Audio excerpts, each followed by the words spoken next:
मैं चाहती हूँ मेरी अम्मी को कोल्ड स्टोरेज में ना रखा जाए। आई डोंट नो समहाउ मुझे तकलीफ हो रही थी कि उनको कोल्ड स्टोरेज में ना रखा जाए। और मैं वहाँ बिल्कुल अकेली थी, मेरे एक भाई, बाकी सारे बच्चे डिफरेंट कंट्रीज ऑफ पाकिस्तान में। माय मॉम्स फ्यूनरल गुस्ल, ये चंद साल पहले की बात है, 5 साल पहले, 5 साल नहीं, अब तो 10 साल हो गए, ये कल की बात लगती है। एनीवेज कनाडा में मेरी मदर की जब डेथ हुई तो उस दिन जनवरी 2 जनवरी और तूफ़ान आया हुआ था, बिल्कुल बर्फ़ का, जो ना मतलब कि समटाइम्स ऐसा होता है ना कि आप आंखें खोलते हो, आप आँख में नहीं खोल सकते, आप जब बाहर निकलते हैं ना, उड़ रही होती है ब्लेजर्स। तो उस दिन जब डेथ हुई उनकी तो मुझे ये था कि मेरी अम्मी को जल्द अज जल्द सारा करके और दफना दिया जाए, लेकिन उन्होंने कहा कि आज नहीं दफनाया जा सकता। हमें कॉल आई मस्जिद से कि क्योंकि आज तूफ़ान आया हुआ है तो कोई भी गुस्ल देने के लिए कोई भी वॉलंटियर नहीं है। तो जब तक कि कोई एक वॉलंटियर होता है तो वो हमें बताता है ना, गुस्ल के भी कुछ आदाब होते हैं, हर कोई नहीं दे सकता, वो पूरा समझाते हैं, बताते हैं कि आपको इस तरह से करना है, ये करना है।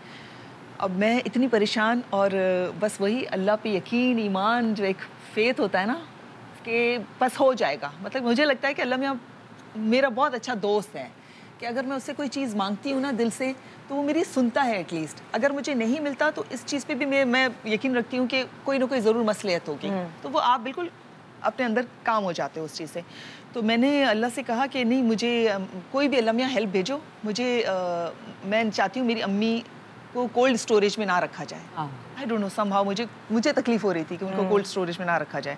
और मैं वहाँ बिल्कुल अकेली थी, मेरे एक भाई, बाकी सारे बच्चे डिफरेंट कंट्रीज ऑफ पाकिस्तान में, और मैं सबसे छोटी अपने भाई बहनों में।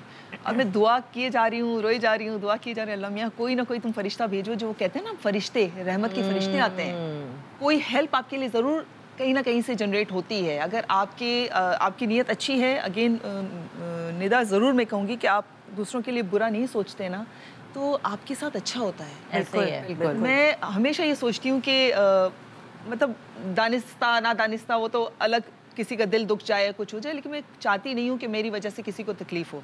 तो एनीवेज़ तो वहाँ पर जो है वो मेरी एक भाई की पड़ोसन थी, उसने मुझे कहा कि देखो अगर तुम चाह रही हो, अच्छा मुझे मस्जिद वालों ने कहा कि आप अगर ख़ुद से देना चाहें, 2-3 वॉलंटियर अगर आप इकट्ठे कर लें तो फिर कुछ हम आपको कर सकते हैं। तो हमने सोचा कि चलिए कुछ ना कुछ कर लेते हैं। तो मेरी भाई की पड़ोसन ने कहा कि चलो, मैंने एक दफ़ा किसी को गुस्ल दिया है, मुझे थोड़ा बहुत आता है ये सब, तो तुम चलो मेरे साथ, तुम तो वैसे बेटी हो।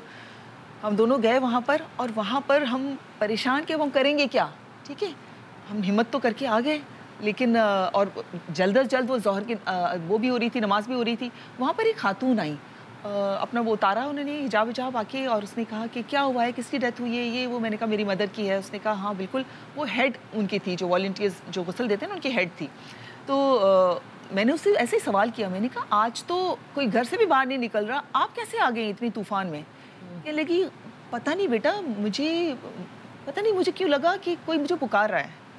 और मेरे बेटे ने मुझे कहा कि मामा आप रोज़ जाती हैं, लेकिन आज बहुत ख़तरनाक तूफ़ान है, आप प्लीज़ बाहर ना निकलें, ऐसे ट्रैफिक भी बहुत, क्योंकि गाड़ी भी एक्सीडेंट्स भी होते हैं, सब होते हैं, आप प्लीज़ आज ना जाएं। कहती मैंने कहा नहीं बेटा, पता नहीं क्यों मुझे ऐसा लग रहा है कि आज भी मेरी किसी को मेरी ज़रूरत है, कोई मुझे पुकार रहा है, मुझे प्लीज़ जाने दो।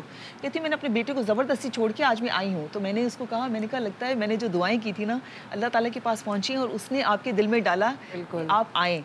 तो वो आके उसने सारा फटाफट से उसने हमें गाइड किया, सब कुछ किया, सब काम हो गया। तो इस तरह से जो हम कहते हैं ना, किसी के वसीले के थ्रू कोई काम होता है, अगर आप होना होता है। हाँ। तो अगर आप सच्चे दिल से मांगे दुआ, बिल्कुल, तो दुआएं कबूल होती हैं। बिल्कुल।